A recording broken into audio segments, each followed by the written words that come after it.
Hello everyone, my name is Dan the Tutor. This is a clip from one of my weekly group tutoring sessions at the University of Delaware for Math 221. If you have any questions, please leave them in the comments below. Thank you and enjoy.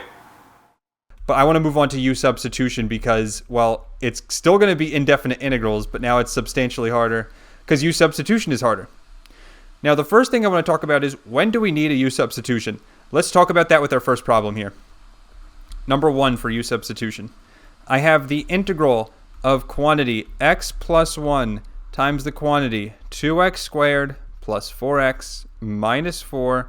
That's raised to the 5th power dx. I'll give you a second to write this down.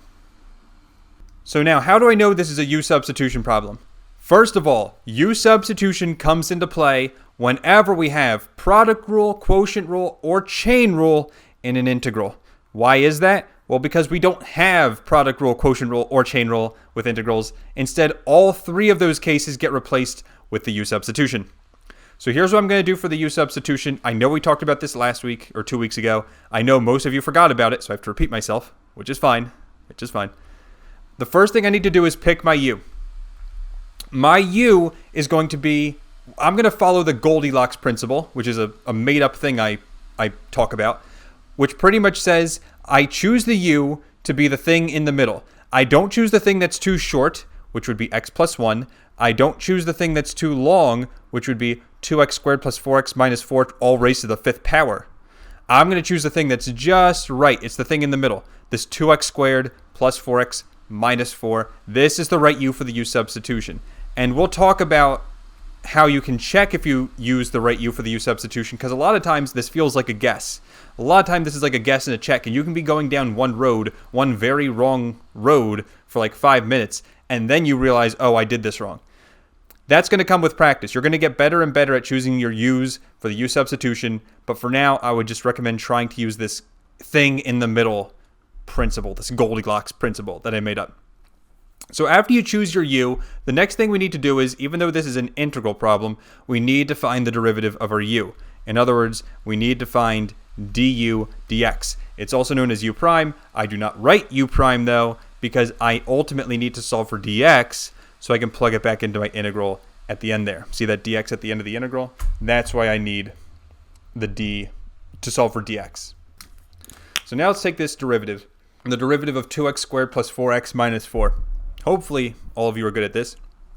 It's going to be 4x plus 4 minus 0. This is it. Now again, I need to solve for dx. So how do I do that? I'm going to multiply both sides by dx. So on the left, I have du. On the right, I now have 4x plus 4, that quantity times dx. And now all I need to do to solve for dx is divide both sides by 4x plus 4. So du divided by 4x plus 4 is equal to dx. Now I have my dx. I can plug it in right there. And I'm also going to plug in my u for the U-Substitution. This is starting to get cluttered. Let me rewrite this. I have the integral of quantity x plus 1 times the 2x squared plus 4x minus 4 got replaced with u to the 5th. And then dx we just said got replaced with du divided by 4x plus 4. Now, at this point, I'm going to give you a second to write this down. At this point, how do we know we chose the right U for the U-Substitution? We know we chose the right thing if all of our x's cancel. There's no x's left over at the end. I see two x's right here, this one right here, this one right here. To me, it does not look like they easily cancel out. However, it does not mean we start over quite just yet, because it looks like it almost cancels out, doesn't it? And that's because, well, it almost does. The only thing we're missing is we need to factor our denominator right here with the 4x plus 4. I'm going to factor out the common term, which is a 4. What I have left in parentheses now is just x plus 1. And when I write that, now you see that this x plus 1 in the denominator cancels with that x plus 1 in the numerator. And what I really have here is the integral of u to the 5th times du, still divided by 4 though. We didn't get rid of that 4. The next thing I need to do is I need to take this integral of u. A lot of you out there at this step will plug back in for u. Like you'll say, oh, well, the integral of, what was it? 2x squared plus 4x minus 4. 2x squared plus 4x minus 4. Don't write this, by the way. This is horribly wrong. But you'll say this. you'll say du over 4, and you'll say, okay, what's this integral? Here's the problem. This integral is even worse than u to the 5th times du over 4. In other words, the whole reason we did the u substitution was so that it was easy to take the integral. If you plug in for x before we take the integral, it completely undoes any work we just did. Don't do that. I see all of you do it, so I'm telling you not to do it. Well, pretty much, I made the mistake for you so that you will not make it on your own. You probably will make the mistake anyway, but I try. I try to help you guys. So it's the integral of u to the 5th times du over 4 still. Here's what I'm going to tell you to do. This integral would be easy if it weren't for this 4 in the denominator here. This 4 is a coefficient, which means I can write it outside of my integral as 1/4. Why did I write 1/4 and not 4? Well, because this 4 is in the denominator, so it's 1/4. I see a lot of mistakes with that too.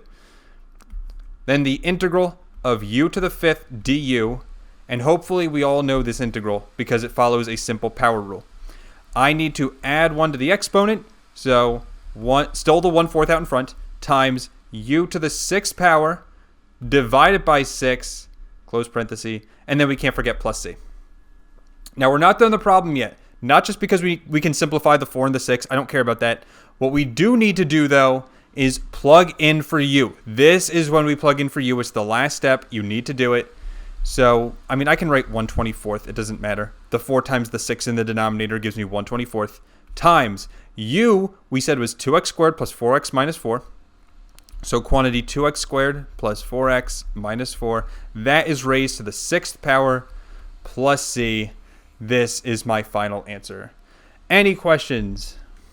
How come you raise it to the 6th power and you don't raise it to the 5th power? Okay, it's u to the 5th before we take the integral, and then when we take the integral, the power rule says we add 1 to the power. That's where the 6 is coming from. Just in case anyone else is confused, because I see a lot of people confused in many of my lessons, so I'll just quick mention it. Pretty much what we're saying here is we have, like, let's say x squared dx, and we need to do the antiderivative for power rules, which pretty much means I add 1 to the exponent, x cubed over 3 plus, that's supposed to be a c. If I have, let's say, integral of u to the 5th du, which is what we just had in this one, then it would be u to the 6 over 6 plus c. Whatever the variable is, u, x, w, whatever, you add 1 to the power, divide by the exponent. And it gets annoying, again, whenever you have a fraction, like integral of x to the 1/2 dx, let's say, because then you need to add 1 to 1/2, which is never fun, but that's just 3/2. So in this hypothetical scenario, you would have x to the 3/2 divided by 3/2 plus c. And again, I don't like complex fractions. I don't know if you'll lose points for it on the quiz, but if I were a professor, I would take points off, and I've seen other professors take points off, so I don't chance it with you guys. So the 3/2 can be rewritten as 2/3 as a normal fraction times x to the 3/2 plus c. This is what we're saying with the power rule. Okay, I'm going to move on. If you have any more questions, talk to me after the review. Sound good? So that's it for the first one here. Number 2 for U-Substitution, we have the integral of, in the numerator, 3x. In the denominator, I have the square root of x squared plus 1 dx. Okay. So once again, we're going to need to do a U-Substitution. I'm also going to save us a step right now and just say, yes, we can write the denominator as numerator 3x, denominator quantity x squared plus 1 to the 1/2 power. Yes, that's a good idea. We are going to be doing that at some point. So now, again, this is U-Substitution. Why? 2 reasons. 1, this looks like a quotient rule. 2, this also looks like a chain rule. And 3, we don't have quotient rule, chain rule, or product rule in integrals. Instead, we do U-Substitutions. So I need to choose my U for the U-Substitution. I'm going to give you like 10 seconds for each of you individually. Don't say it out loud. I don't care. Just think in your head what the U is going to be in this U-Substitution. If you know it, great. If you don't, I'll tell you in 10 seconds. Okay, that's enough time. The U is going to be just x squared plus 1. If you got it, great. Give yourself a pat on the back. If you got it wrong, whatever. It doesn't matter. As long as you know what to do before the test day, I suppose. That's all that matters. So after we find our U, we then say du dx, again, the derivative. In this case, the derivative of x squared plus 1 is 2x. And then again, we need to solve for dx. So du is going to equal 2x times dx. I multiply dx on both sides. And then divide by 2x. So du divided by 2x is equal to dx. And now I'm going to plug in for dx here. Right there. And I'm also going to plug in for u in the denominator. So this is going to equal the integral of the 3x does not get touched. We are not replacing that. X squared plus 1 in the denominator does get replaced with u, now to the 1/2 power. And then we said dx is equal to du divided by 2x. Okay, good so far. Now question, do we have x's left over? The answer is yes. And follow-up question, do the x's cancel out? Also yes, which is fine. It means that we chose the right u for our u substitution. Again, if we were wrong, then we would have like an extra x left over somewhere or something really complicated or convoluted. But since all the x's canceled out, we know we chose the right u. And even if we did choose the wrong u, it's not the end of the world. We just start the problem over and hopefully I have a good enough eraser. So now let's simplify this. This would be an easy integral if it weren't for two things. Number one, this 3 and this 2 coefficient is kind of annoying us. And number two, u to the 1/2 in the denominator is also a pain. I'm going to deal with the numbers first, the coefficients, the 3 and the 2. Again, they are coefficients, which means I can pull them out in front. 3 in the numerator, 2 in the denominator, integral of 1 over u to the 1/2 power du. Okay? The 3 and the 2 are just coefficients. I can write it out in front of the integral, and the 2 is in the denominator.